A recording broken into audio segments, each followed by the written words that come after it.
Hello everyone, my name is Dylan, and we're going to be going over problem 2.25 part A. This problem asks, using equations 2.27 and 2.30, find the potential at a distance z above the center of the charge distribution in figure 2.34. In each case, compute the electric field which is equal to the negative gradient of the potential, and compare your answers with example 2.1, example 2.2, and problem 2.6 respectively. Suppose that we change the right-hand charge in figure 2.34a to a negative q, or a negative charge. What then is the potential at P? What field does that suggest? And then finally, compare our answers to problem 2.2 and explain carefully any discrepancy. We are going to be focusing on part A. And for part A, we only need to worry about equation 2.27, which looks something like this. We have our potential, which is equal to Coulomb's constant, which is 1 over 4 pi epsilon naught being the permittivity of free space. And we're multiplying this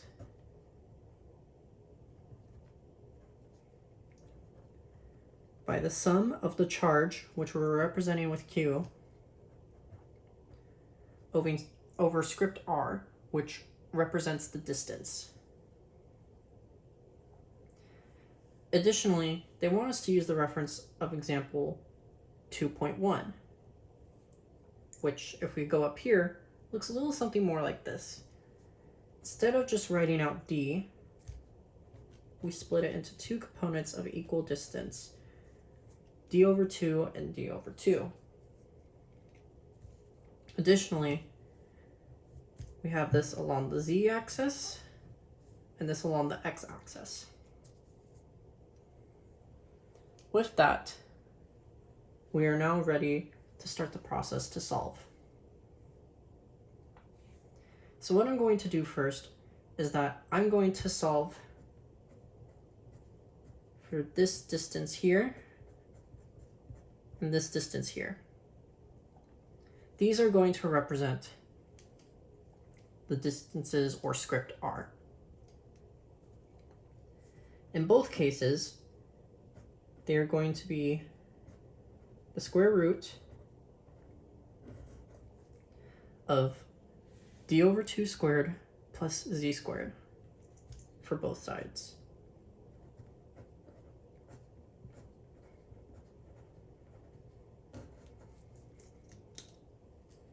And now we can begin to solve. We're just simply going to plug in our values into our equation. So what that's going to look like is that we're going to have our potential. We are going to have Coulomb's constant. And we now know our sum.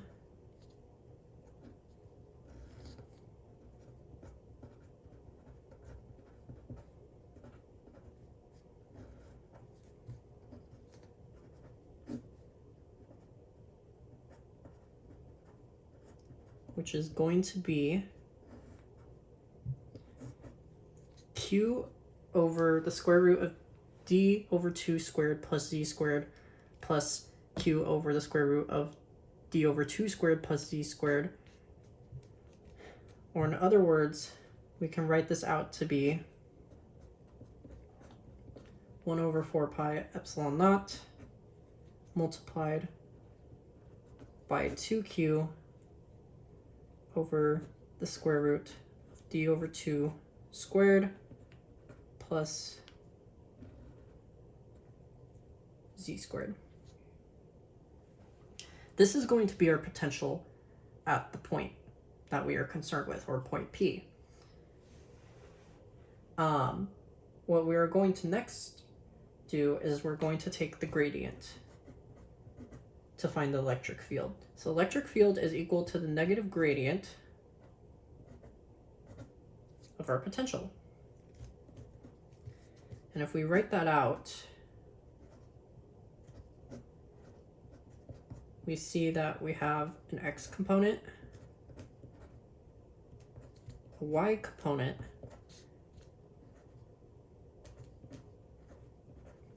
and a z component. And we just plug in our potential from here. Doing so, we get that the electric field, and I'm going to factor out some terms here just to make the writing go by a little bit quicker, is equal to negative 2q 4 pi epsilon naught. So this is staying on the outside here. It's just that I'm bringing out the charges and the 2. And we're multiplying this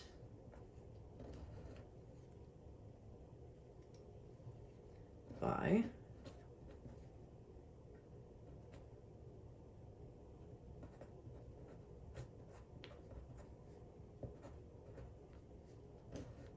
an x. Same thing with the y.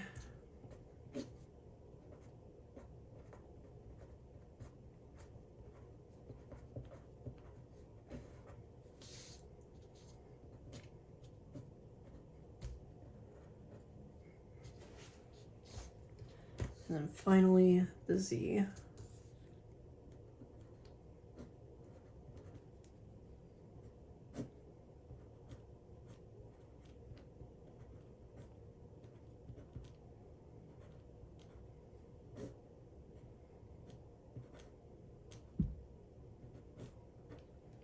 Now what's nice about this is that this x component here, this y component here, are both going to go to 0. Because the derivative, there is no x variable or y variable here.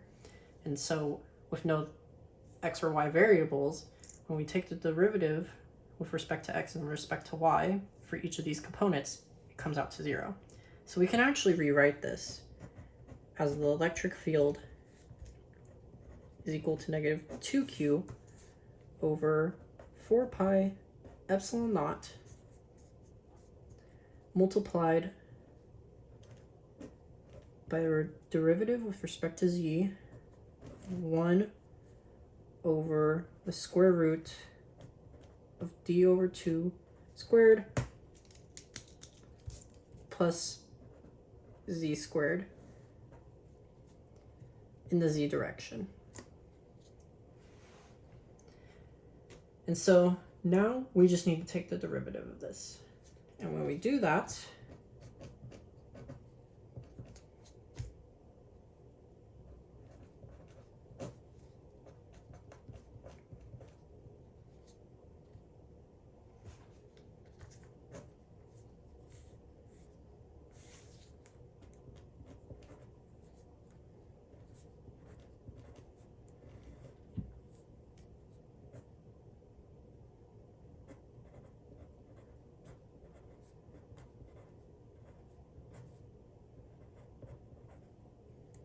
we find that the electric field is equal to negative 2q over 4 pi epsilon naught multiplied by negative 1 over 2 multiplied by 2z over d over 2 squared plus z squared all to the 3 halves on the bottom in the z hat direction.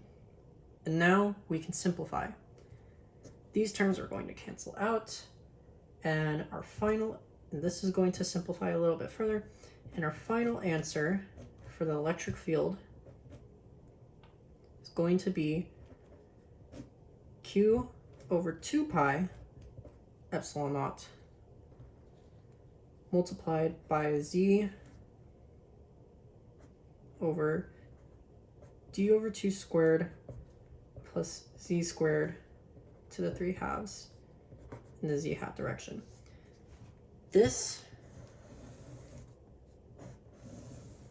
is our answer to the first part of the question, which simply just wants us to compute the electric field. Now, if we go back to this and we were to change this charge right here from a positive q to a negative q, we need to figure out what is that going to do to our potential at the point. So if we do that, we basically go back up to here with our initial equation that we're plugging into.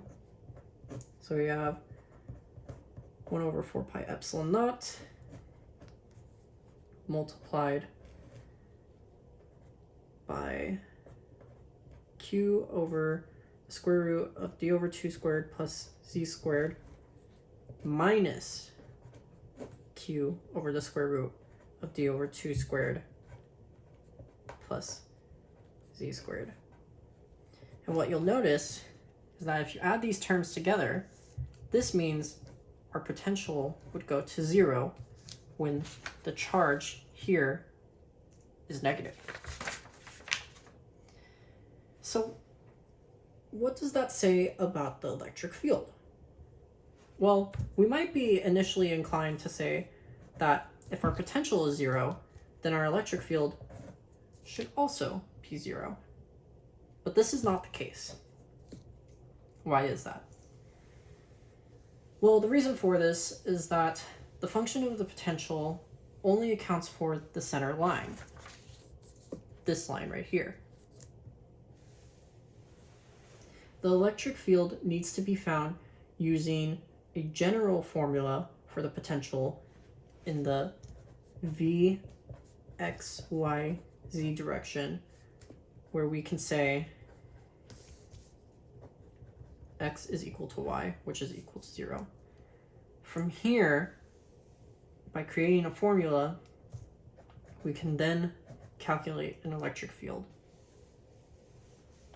But the problem is not asking for us to solve for this. This is just we're simply just describing the discrepancy as the problem suggests. With that, we have now solved problem 2.25 part A. Thank you.